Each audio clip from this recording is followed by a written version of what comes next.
Patrick Big Pat Brady, standing well over 6 feet tall, has absolutely earned that moniker and that nickname. Pat Brady was locked up in one of the state of California's max security prison, which goes by the name of High Desert State Prison, located in Susanville, California. The facility opened in 1995 and is home to some of the state's most infamous and most violent inmates.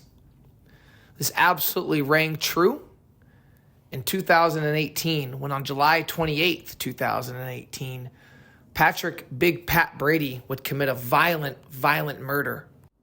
Brady, along with fellow Aryan Brotherhood member Jason Corbett, repeatedly stabbed an inmate who had fallen out of favor of the Aryan Brotherhood. Donald Pequeen was someone who was out claiming that he was an Aryan Brotherhood member at other state prisons, and it also ran up a massive drug debt. Pequeen knowingly was doing all of this and knew the kind of consequences he would face. Well, all those consequences came crashing down on Pequeen's head that day in 2018. The slaying was one of many that was wrapped up in a RICO indictment after a years-long investigation into the California Aryan Brotherhood, which would reveal dirty lawyers, corrupt prison guards, and a drug trafficking ring that was almost smarter and ran more fluidly behind bars than out on the streets. At one point, members wrapped up in this indictment were not allowed to go to court for fear of a violent escape plan that officials had uncovered. An update to a story now, a 4-year-old case against an Aryan Brotherhood prison gang set to go on trial here in Sacramento next month. According to the SAC-B, this morning, Patrick Big Pat Brady, as they called him, pleaded guilty to murder in aid of racketeering. Brady was charged back in 2019 after the stabbing death of an inmate at a High Desert State Prison near Susanville. His plea is the second one in 2 weeks after another Aryan Brotherhood member, Brant Daniel, also pleaded guilty to murder in aid of racketeering. Daniel was immediately sentenced to life in prison. And smuggling drugs into California prisons. That's what the feds say the members of the Aryan Brotherhood are doing. They charged 16 members with running an extensive criminal enterprise today. The charges detail 5 murders and accuse an attorney of helping smuggle drugs and cell phones. 7 people outside prison were charged with assisting the white supremacist gang. Ronald Yandel is the alleged ringleader of a crime spree involving the Aryan Brotherhood. Prosecutors used federal wiretaps to discover that Yandel enlisted these fellow Aryan Brotherhood gang members to commit a series of crimes from behind prison walls. And through that wiretap, we built a very strong case, which involves allegations of murderous hits made on other inmates in the state prison system, as well as orders given but thwarted to murder other inmates and people outside the prison. Federal authorities say the crimes also included a drug smuggling operation involving distribution of methamphetamine and heroin, both inside and outside prison walls. The money that was being earned for this criminal enterprise was going to folks behind prison walls, which is unique. Investigators took 5 years to document how the criminal network used contraband cell phones to send out their orders, with prison officials in the dark. How could they get phones? How could this happen? Phones and contraband are an ever challenging issue within our prison system. That the indictments of 25 Aryan Brotherhood members and associates was a big deal. What we report today is a very significant setback for one of California's most notorious prison gangs. Among those charged were key Aryan Brotherhood members, 6 of them already serving time in prison for murder. The investigation started with low-level drug buys on the streets of Sacramento and Vallejo and led to Ronald Yandel, an inmate at Folsom Prison, serving time for several murders. The indictment outlines 5 murders of gang members who wouldn't follow orders and plans to kill 4 others. The charges include conspiracies at 3 separate prisons throughout the state. The gang is also charged with running a heroin and meth drug ring that encompassed 3 states. A gang house in Sacramento containing drugs and guns was seized as part of the investigation. Orders were given through cell phones smuggled in food packages and during prison visits with an attorney who was also indicted. Make phone calls and gave them access to encrypted chat applications, text messages, multimedia messages, and email. Federal investigators wiretapped those phones. The information and evidence gained through the wiretap of Mr. Yandel's contraband phone is a hugely significant part of this investigation. Not only were the tapped cell phones a big investigative tool, they will be strong evidence at trial. A jury can literally listen to the crime being committed. And, that's a very powerful tool for us. Some of the charges are death penalty offenses. In addition, the case is expected to discourage the use of smuggled cell phones by... What's going on, you guys? Welcome back. Another episode of Greenlit Gang TV. Appreciate you guys checking out the channel. Hope you all had a great weekend. Hope you all had a good time. I got to go to a football game. That was pretty awesome. I got to see my team win. So anyway, we're going to be going back to California with it. We're going to be covering, obviously, like I talked about in the intro, the infamous Aryan Brotherhood and a famous case that basically an indictment came crashing down in 2019 after a years-long investigation into these guys. I did a video a few months ago on Ronald Yandel, his cellmate. They were running basically a full-on drug ring out of their Sacramento prison cell. And what ended up coming down is kind of what you would expect with the Aryan Brotherhood. There were multiple murders that still hadn't been carried out yet, a massive drug ring, and just overall, it's one of those things where when you read it, you're not shocked, right? You're kind of going, well, that's exactly what I would expect to hear in this indictment. The Aryan Brotherhood is known for their extreme levels of violence.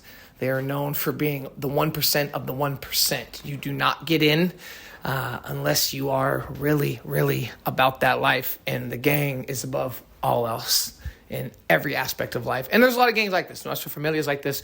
The Mexican Mafia is like this.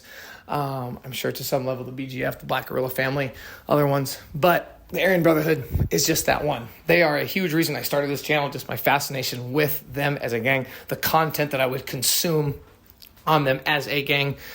I was just like, okay, I want to do something like this. And I encourage you guys, so there's a ex-prison guard who was in the California state prison system for like 20 years. And Hector Bravo is his name. He has his own YouTube channel. He's awesome, does really good work. He lived it. He was like a prison guard, I think, for like 20 years almost. He was military before that. And he was a guard at these max level state prisons, a lieutenant, I believe. And there's an interview he did with Vlad that came out about a month ago. And he talks about the AB, and he goes, man, they are known for their violence. They are known for their weapon-making abilities. He said they make the best weapons.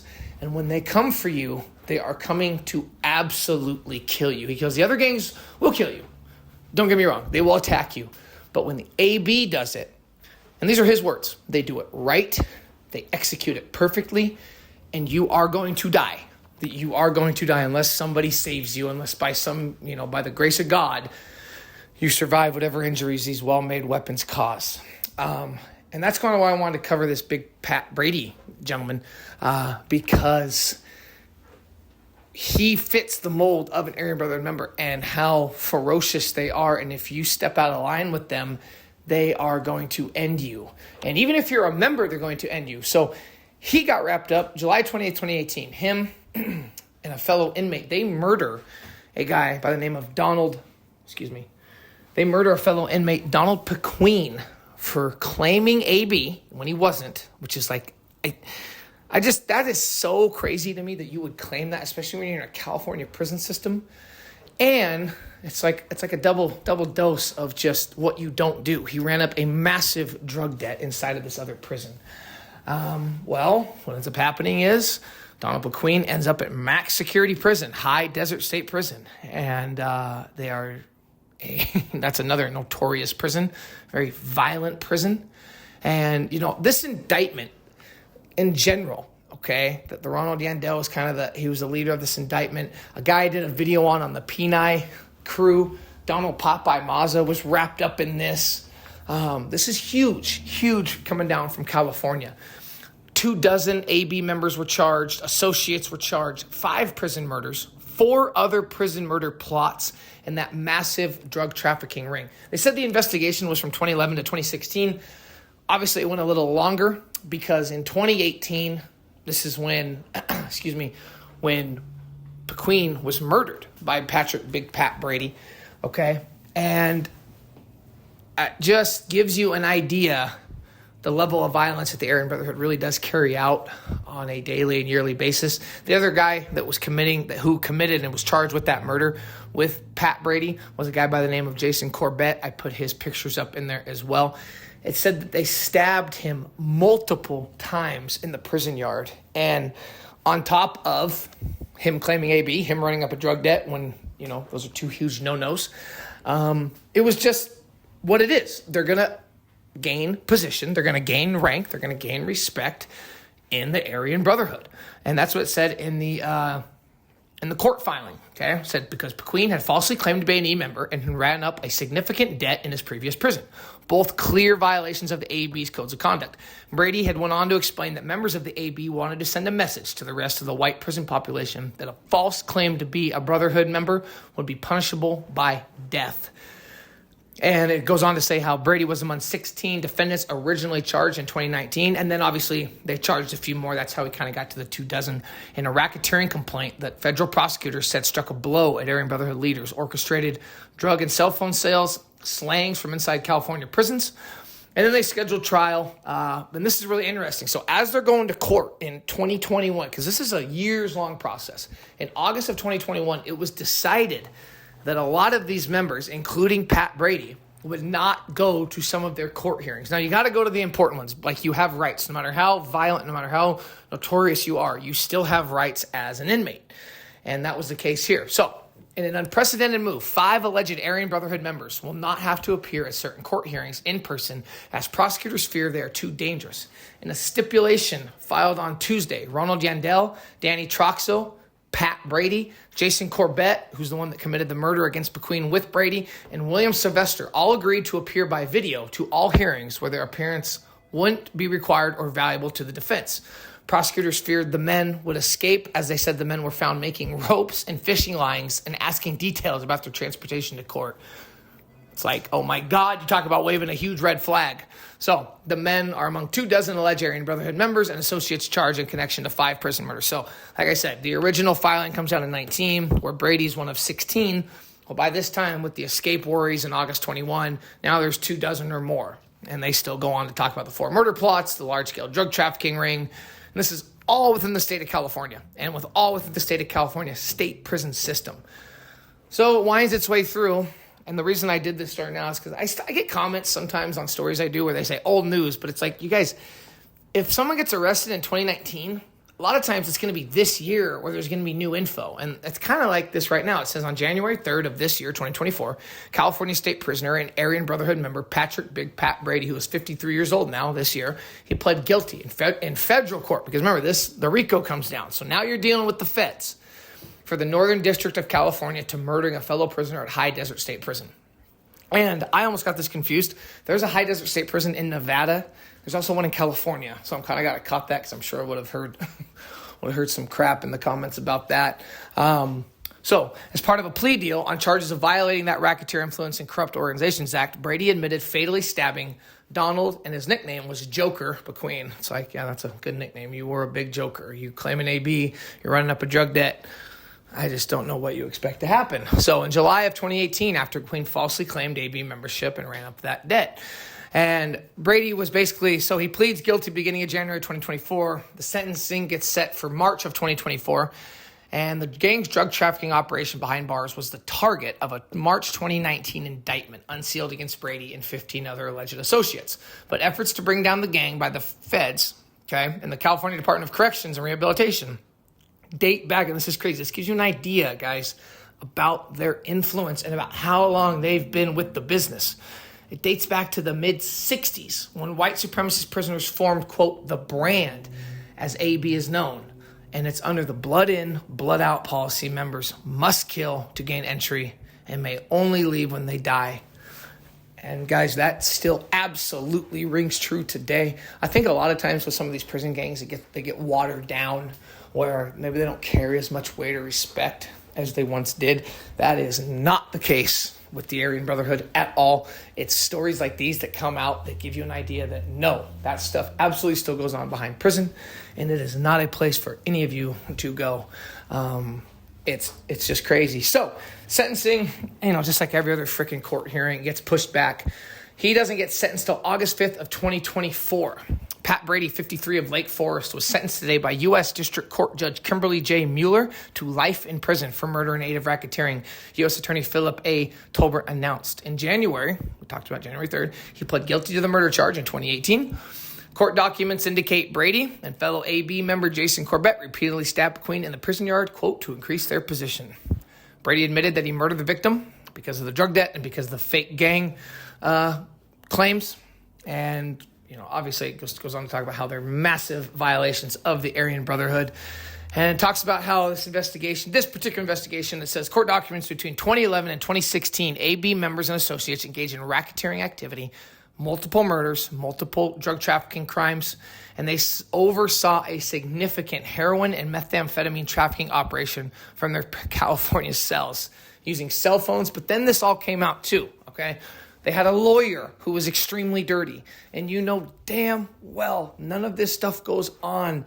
It said Ronald Yandel and his cellmate were in their cell running this meth and heroin organization. If any of you do not think that the prison guards were involved, you have to have help from prison staff. You do. To run something like that, you have to have help.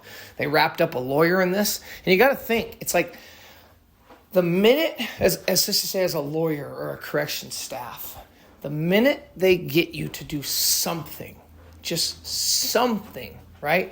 Bring me in an ounce of dope, okay? Or, whatever, okay? They got you. They got you. Now they know your name. Guess what they're going to do? Then they're going to go find out where you live. Then they're going to go find out your family and your wife's name and maybe where your kids go to school. And, hey, we know your mom and dad. And because what's going to happen is maybe a year down the road, you go, you know what, I'm done. I'm not doing this anymore. And you might tell them that. Hey, guys, I'm out. And they're going to start bringing up, well, your wife works over here. Well, your kids go to school here. You are in. Or you're just greedy and you don't mind doing this for them and you love making money and that's what it is. So, yeah, and January 17th of 2024, Brady's co-defendant in the murder, Jason Corbett, he also pled guilty. Both these guys were older. Jason Corbett, 52, Brady, 53. It just gives you an idea of what really goes on. And even in their 40s and 50s, guys it is what it is. Guys do not care. Guys are going to keep doing what they're doing. I mean, that's kind of where I part a little bit because it's hey, if that's what you're doing, that's what you're doing, right? And if you're going to be about something, my thought is even if it's not good, and maybe a lot of you don't agree with this, be the best at it, right? If you're going to be a gang member, be the best at it. And I think a lot of these guys have that same thought process. But I do see when I see ages 50, 60 years old. Remember, these are the guys that killed the infamous one of the San Quentin Six, Yogi Pinnell. This group of guys that got indicted were part of his murder. And that was brought up in this. And I'll just say this. Yogi Pinnell was not a good guy. I don't care. His family's talking about him and all that. Not a good guy at all. You guys all heard why. But anyway, yeah, just absolutely crazy case. I just think when you get a certain age, it's almost like, geez, man. But then it's like the flip side where it's like these guys are doing life anyway. All you got is the gang. All you have is the gang. And you're somebody in there, right? You're somebody. You're an important person. And now you go commit this M. And you're a hero. You're in the news. You got guys like me making videos, and I'm just a little small channel. I'm nothing. I'm a blip, right? Nobody even knows who the heck I am. But there's these bigger channels that cover these cases, and it's no joke. So anyway, there you guys have it. Much love, much appreciation. Until next time, peace.